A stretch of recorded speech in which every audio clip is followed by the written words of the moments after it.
अगर मैं आपसे कहूं कि इधर निकले मोदी तो उधर चीन ने दाग दी थी मिसाइल। अरे सवाल ये उठता है कि आखिरकार मोदी जी कहां निकल रहे थे और चीन ने यहां पर मिसाइल क्यों दागी। क्या वाकई में ही चीन ने मोदी को मारने के लिए मिसाइल दागी थी कि परीक्षण करने के लिए मिसाइल दागी थी? आज पूरा का पूरा किस्सा है क्या। इंटरनेट पर यह आखिरकार वायरल क्यों हो रहा है कि मोदी के निकलने के बाद चीन ने मिसाइल दाग दी। आइए देखते हैं। अरे देखने के बाद अभी आप खुद पगला जाओगे, कहोगे कि अच्छा ये तो दूसरा ही मैटर निकला यार। हाँ, अगर आप देखने की कोशिश करो, खुद देखो 6 जुलाई को सोमवार को दोपहर 12:01 पर चीन की जो पीपल्स लिबरेशन आर्मी नेवी है ने प्रशांत महासागर में खुले समुद्र में एक परमाणु सक्षम लंबी दूरी बैलिस्टिक मिसाइल जिसका नाम JL-3 था, उसका सफल परीक्षण कर लिया है। और ये सारी खबरें द टाइम्स ऑफ इंडिया पर पड़ी हुई हैं और भी अन्य अखबारों पर पड़ी हुई हैं। तो पूरा का पूरा किस्सा क्या था? जो चीन की नेवी थी उसने प्रशांत महासागर के अंदर एक परमाणु सक्षम मिसाइल जिसका नाम JL-3 था, उसका सफल परीक्षण किया। और उसी टाइम देखिए आपके प्रधानमंत्री जी भी मोदी कहीं निकले थे। अब कहां निकले थे उसके बारे में चर्चा करेंगे, लेकिन क्या उनको दागने के लिए मिसाइल दागी गई? नहीं, बल्कि परीक्षण करने के लिए।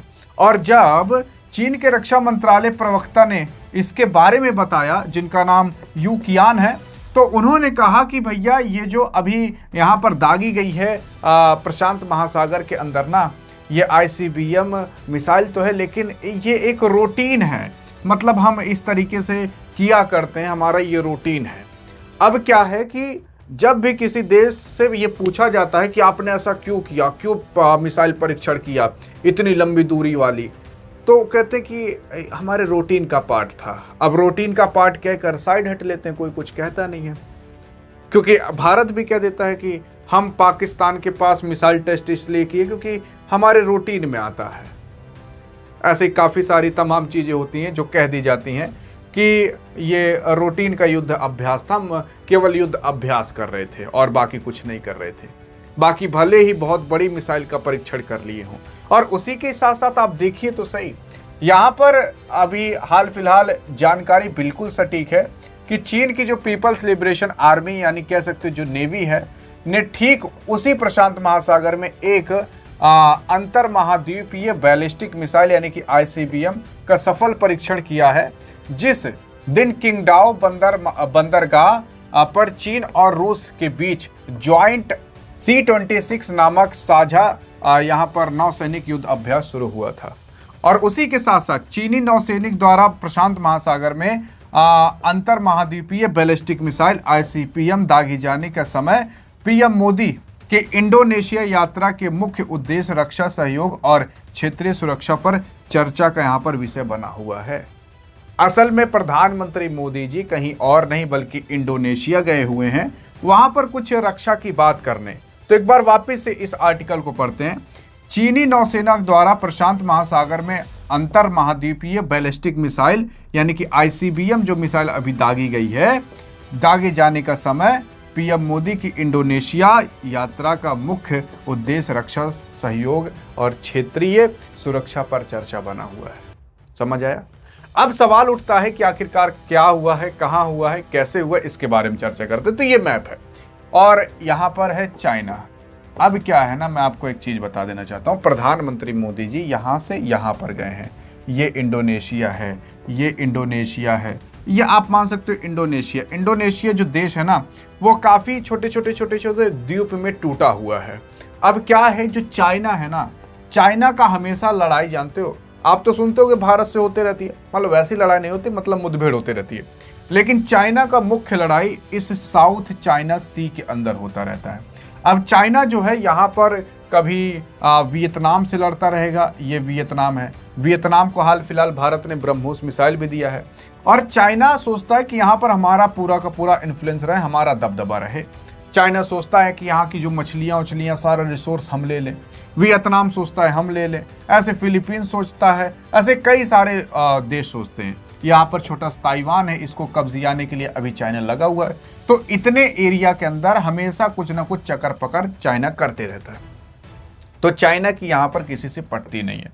और चाइना, आप देखिए क्या मतलब यहाँ पर पूरा का पूरा खुदा ना खास्ता पूरा पूरा क्या बना हुआ है कि चाइना के लिए यही रूट बहुत इम्पॉर्टेंट भी है कि चाइना यहाँ से जाता है और फिर उसके बाद अपना तेल ओल खरीदता है। इस तरीके से चाइना इस रास्ते का इस्तेमाल करता है। अब ये रास्ता इतना इंपॉर्टेंट है ना, ध्यान दीजिएगा भैया, अगर आपने इस रास्ते का पता लगा लिया तो आप पागल हो जाओगे, कहोगे कि बाप रे बाप, मतलब चाइना का पूरा कंट्रोल भारत के हाथ में है। अब देखो यहाँ पर अंडमान निकोबार सी है या कह सकते हो द्वीप है, तो यहाँ पर भारतीय सेना है, ध्यान दीजिएगा, क्योंकि भारत ने हाल फिलहाल अंडमान पर अपनी सेना को खड़ा कर दिया है। और जानते हो प्रधानमंत्री मोदी जी ने ऐसा किया, इसका विरोध आपके राहुल गांधी कर रहे थे, कह रहे थे कि यहाँ पर अगर हवाई जहाज के लिए तमाम चीजें बनेंगी तो पेड़ काटा जाएगा। अब पेड़ याद आ रहा है, अरे भैया भारत की अगर सुरक्षा रहेगी, जिंदा रहोगे तो पेड़ और लग जाएंगे, पहले जिंदा रहना जरूरी है। तो अगर भारत की सेना यहाँ पर रहेगी और अब चाइना मान लेते हैं कभी भारत से लड़ाई कर ही लिया, तो भारत करेगा क्या? जो चाइना है ना, वो इस रूट से अपना 90% तक का ऑयल या कह सकते हो एनर्जी रिसोर्सेज यहीं से ही ट्रांसपोर्ट किया करता है। और अगर कभी भारत चाइना में लड़ाई हो गई तो भारत केवल इसी रास्ते को बंद कर देगा जिसका नाम स्ट्रेट ऑफ मलक्का है, और चाइना की 90% एनर्जी सप्लाई ठप। जी हाँ, और अगर भारत की आर्मी यहां पर रहेगी तो आराम से बंद कर सकती है। और इसी वजह से भारत अभी क्या है कि यहां पर इंडोनेशिया में गया हुआ है इन लोगों से बातचीत करने। अगर इंडोनेशिया से भारत बातचीत करता है, रक्षा समझौता करता है, अच्छे रिश्ते बनाता है, तो भारत अगर मान लेते हैं कभी आगे चलकर आगे समय में भारत को अगर इन सब देशों से कुछ डील करनी पड़ी, यहां पर जो देश है सिंगापुर, मलेशिया, इंडोनेशिया, तमाम चीज जो है, वियतनाम है, तो भारत को तो यही रास्ता अपनाना पड़ेगा ना, भारत को तो यही रास्ता अपनाना पड़ेगा। तो इस वजह से भी भारत के लिए रूट इंपॉर्टेंट हो जाता है। भारत भी इस रूट को काफी ज्यादा इस्तेमाल किया करता है, यहाँ पर मशीन ट्रांसपोर्ट किया करता है और तमाम चीजें मतलब भेजता होता है। लेकिन चाइना भी इसी रास्ते का इस्तेमाल करता है, चाइना के लिए मेन इंपॉर्टेंट है। अगर भारत के रिश्ते यहाँ पर इन देशों से अच्छे रहेंगे, कभी भारत चाइना में लड़ाई हुई ना तो ये देश आराम से भारत का साथ देने आएंगे, क्योंकि चाइना लगभग इन देशों से उलझा रहता है। समझ आ रहा है?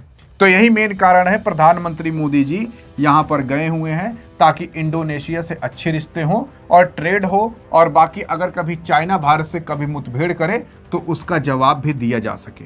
और जब प्रधानमंत्री मोदी जी गए थे तो उसी टाइम प्रशांत महासागर में चाइना ने एक ठो परमाणु सक्षम मिसाइल का टेस्ट कर लिया। ICBM मिसाइल उसे कहा जाता है, इंटरकॉन्टिनेंटल बैलिस्टिक मिसाइल। अब ये मिसाइल जो होती है ये एक कॉन्टिनेंट से दूसरे कॉन्टिनेंट तक मार कर सकती है, जैसे एशिया से ऑस्ट्रेलिया तक, या एशिया से कह सकते हो यूरोप तक, या यूरोप से अमेरिका तक, या अमेरिका से एशिया तक। जो 5,500 किलोमीटर दूर या 6,000 किलोमीटर दूर तक मार कर सके उसे ICBM कहते हैं। ऐसी मिसाइल का परीक्षण किया है और इसीलिए इतना खबरों में बना हुआ है, क्योंकि चाइना चाहता है कि भारत यहां पर अपना इन्फ्लुएंस ना बढ़ा पाए इस एरिया के अंदर। अगर भारत यहां पर अपना इन्फ्लुएंस बढ़ा लेगा तो कभी चाइना से और भारत से लड़ाई हुई तो भारत इसी रास्ते को ब्लॉक कर देगा। जैसे स्ट्रेट ऑफ हॉर्मुज को ब्लॉक किया गया था तो 20% पूरी दुनिया का तेल सप्लाई रुक गया था। अगर भारत इस रास्ते को ब्लॉक करेगा तो जानिए चाइना का 90% तक तेल रुक जाएगा। यही सच्चाई है। और दूसरी चीज, अगर आप देखोगे तो ये हिंद महासागर है और हिंद महासागर से दुनिया का लगभग 40 से 50% तक का ट्रेड आता जाता है। आई थिंक 60%, कितना है आप बताइएगा। तो ये रास्ता भी भारत के अब इन्फ्लुएंस में धीरे धीरे जैसे आ जाएगा तो काफी ज्यादा इंपॉर्टेंट रहेगा। इसलिए भारत यहां पर भी अपना इन्फ्लुएंस बनाने की कोशिश कर रहा है। तो सच्चाई ये है, लेकिन किसी को पता नहीं तो कोई बताता नहीं। तो इस वजह से प्रधानमंत्री मोदी जी यहां पर इंडोनेशिया अभी गए हुए हैं घूमने टहलने के लिए। कुछ लोग कहते हैं प्रधानमंत्री मोदी जी जितना घूमने टहलने जाते उतना काम कर दें, तो ये काम ही हो रहा है।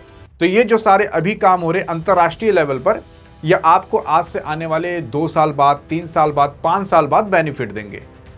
हाँ जी हाँ, यही सच्चाई है। लेकिन जब चाइना ने इसी टाइम, जब प्रधानमंत्री मोदी जी वहां गए हुए हैं, तो चाइना ने यहां पर एक ठो मिसाइल का टेस्ट किया जिसे ICBM कहा जाता है, जो परमाणु सक्षम मिसाइल है, परमाणु बम भी लेकर जा सकती है, वो भी सबमरीन से किया।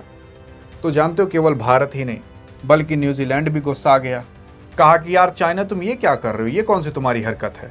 जापान भी गुस्सा आ गया और ऑस्ट्रेलिया भी गुस्सा आ गया, क्योंकि ये लोग वहीं पर ही थोड़ा आरी बगल हैं, तो ये लोग गुस्सा आ जा रहे हैं। अब अगर चाइना इसी तरीके से अपनी दुश्मनी मोड़ते रहेगा तो भारत के लिए अच्छा रहेगा। और भारत तो अपना इन्फ्लुएंस अब कहीं और नहीं बल्कि इन सब एरिया में बढ़ाना चालू कर दिया है, जहां पर अब चाइना की रीढ़ की हड्डी पर भारत वार कर रहा है।